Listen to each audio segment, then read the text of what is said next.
নমস্কার বন্ধুরা, আমি ঋত্বিক আর আমাদের চ্যানেল ভবিষ্যৎ দৃষ্টিতে সকলকে স্বাগত জানাই। বন্ধুরা, পঞ্চম ভাবের অধিপতি বিভিন্নভাবে অবস্থান করলে কি ধরনের ফলাফল জাতক বা জাতিকা জীবনে লাভ করে, এই সিরিজটির আজকে শেষ পর্ব। তাই আমরা আলোচনা করব পঞ্চম ভাবের অধিপতি 12তম ভাবে অবস্থান করলে জাতক বা জাতিকা কি ধরনের ফল লাভ করে। আধ্যাত্মিক জ্ঞান, ত্যাগ ও বিদেশ সংযোগের যোগ। যেখানে জ্ঞান মেশে নিঃস্বার্থতায়, সেখানে জন্ম নেয় মুক্তি, অনুগ্রহ ও আত্মজাগরণ।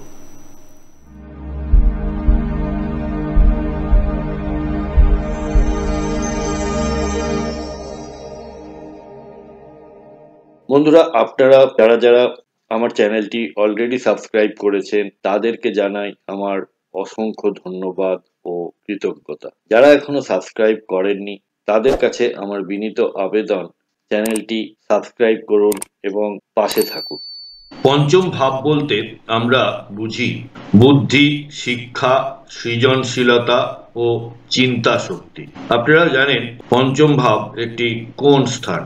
পঞ্চম ভাব মানে প্রেম, আনন্দ ও রোমান্টিক সম্পর্ক, সন্তান ও তাদের সাফল্য, পূর্বজন্মের পুণ্য ও কর্মফল, শেয়ার মার্কেট, জুয়া এবং আকস্মিক লাভ।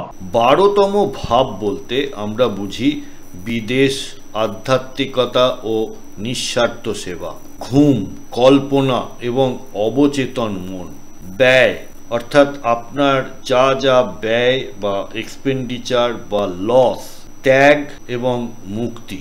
তাহলে আমরা মূল বিশ্লেষণে আসি। পঞ্চম অধিপতি যখন 12তম ভাবে অবস্থান করেন তখন জাতক আধ্যাত্মিক, কল্পনাপ্রবণ ও দয়ালু প্রকৃতির হয়। শিক্ষা ও জ্ঞান বিদেশে বা একান্ত পরিবেশে বিকশিত হয়। কিছু মানুষ আছেন যারা দেশে সাফল্য পান না, কিন্তু যখন এই মানুষটাই বিদেশে বা অন্য কোথাও বাড়ি থেকে দূরবর্তী স্থানে যদি চলে যান তখন সেখানে সাফল্য পেতে দেখা যায়। তো এনাদের ক্ষেত্রেও কিন্তু ঠিক এইটাই নির্দেশ করছে।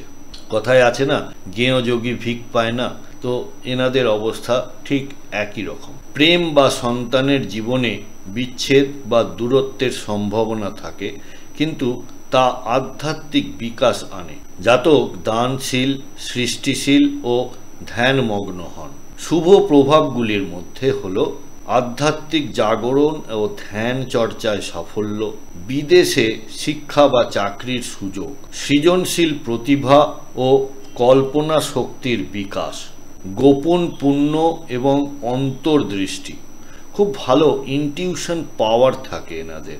এনারা কাউকে দেখলে বা কোনো ঘটনা খুব সহজে আগে থাকতে আঁচ করতে পারেন। একে তো 12th হাউস আমরা বলি যে খুব একটা ভালো নয়, তার সঙ্গে যদি এই ভাবটা আবার অ্যাফ্লিক্টেড থাকে, অর্থাৎ অশুভ গ্রহ সহ অবস্থান করে বা অশুভ গ্রহের দৃষ্টি থাকে, সেক্ষেত্রে মানসিক ক্লান্তি বা বিভ্রান্তি লক্ষ্য করা যায়। প্রেমে দূরত্ব বা একাকিত্ব দেখতে পাওয়া যায়। সন্তান নিয়ে উদ্বেগ বা বিদেশে থাকার কারণে বিচ্ছেদ হয়। অতিরিক্ত ব্যয় বা ঘুমের সমস্যা তৈরি হয়। অনেক সময় যেসব ইনসমনিক পেশেন্ট থাকেন, যাদের ঘুম আসতে চায় না, তাদের অনেক সময় এই কম্বিনেশন লক্ষ্য করা যায়। এই কম্বিনেশনের জন্য যে পেশাগুলি বিবেচ্য সেগুলি হলো শিল্পী, লেখক, ধ্যান গুরু বা মনোবিজ্ঞানী। বিদেশে এনারা শিক্ষাক্ষেত্রেই যান বা গবেষণা বা চাকরি করতে যান, তখন ওখানে সফলতা পেয়ে থাকেন।